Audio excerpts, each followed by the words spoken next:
Another day, another mini vlog. Isa nga ito sa mga ulam na paboritong-paborito namin ni Daddy. Kaya ano pang hinihintay nyo mga kamatis?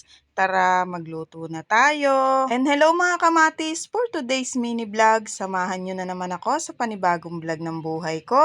Tanghali na naman nga ng mga oras na yan, kaya kailangan ko na naman nga magluto. Bali, bumili nga lang ako sa tindahan ng mga halagang 100 pesos na paa ng manok. Dahil bukod sa masarap, matipid din namang ulamin to, charing! At bali, isa-isa ko na nga lang din palang tinanggalan ng mga kukuyan dahil baka mamaya pag naluto, mangalmot, nyek! At after ko nga mamarder yung mga paa ng manok, nilinis ko nga lang isa-isa yan at dito ko nga isasalang sa pressure cooker. Masarap nga sa luto na to, yung malambot na malambot. Isinalang ko na nga yan at pakukulaan ko lang ng mga 20 minutes at habang kumukulo nga yan, nalinis ko na rin pala itong laman ng chicken. Hahaluan ko nga yan dahil hindi naman nag-uulam ng paa ng manok si Kuya Johans at si Iska. At dito nga sa sangkalan, nakapaghiwa na nga rin pala ako ng bawang at sibuyas na gagamitin ko sa pagigisa at i-prepare ko na rin pala yung mga ibang ingredients para dire-diretso nga ako sa pagluluto. At after nga ng 20 minutes na pagkulo, hinango ko na nga rin yung pressure cooker at syempre tinanggalan ko na nga rin ang pressure yan. Diyos ko, mahirap na, baka masabugan pa, charing! At dito nga sa kalan, nakapagpainit na nga pala ako ng kawali, nilagyan ko na nga rin ng konting mantika at nung mainit na nga, inilagay ko na nga tong bawang at sibuyas.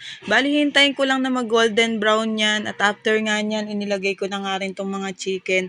Gigisahin ko muna yan bago ko ilagay yung mga ibang ingredients. At hahayaan ko nga lang yan na mag-isa at after nga nyan, sunod ko namang ilalagay yung iba pang pampalasa. Maglalagay nga lang ako ng konting paminta at maglalagay nga rin pala ako ng ilang pirasong laurel. At sabay ko na nga rin palang ilalagay itong toyo at hahalu-haluin ko nga lang pala yan para manuot yung lasa sa manok at saka ko lalagyan ng konting tubig poso, charing! At tatakpan ko nga lang yan at pakukuluin hanggang sa lumambot yung karne ng manok at mga ilang minuto nga lang na malambot na yung karne ng manok. Sabay ko namang inilagay na rin itong mga paa dahil malambot na nga itong mga paa ng manok, madali na nga lang tumaluto. At may iba't ibang paraan nga tayo ng pagluluto dito mga kamatis, sadyang ganito lang talaga yung gusto naming luto dito, yung malambot na malambot. Maglalagay nga rin pala ako dyan ng konting magic sarap. Oh, magic sarap, baka naman. At nung maluluto na nga, naglagay nga rin pala ako ng konting suka. Isa nga rin pala to sa nagpapasarap sa adobo at nakakapagpabalansi din ng lasa. Tinakpan ko nga lang muna yan hanggang sa maluto yung suka at after nga niya, naglagay lang ako dito ng konting asukal. Kayo din ba pag nagluluto nito, naglalagay ng konting asukal? Masarap kasi dito yung medyo manamis-namis ng konti. At after nga ng ilang minuto, luto na ang aming paboritong adobong manok at paa ng manok. Kaya ano pang hinihintay nyo mga kamatis?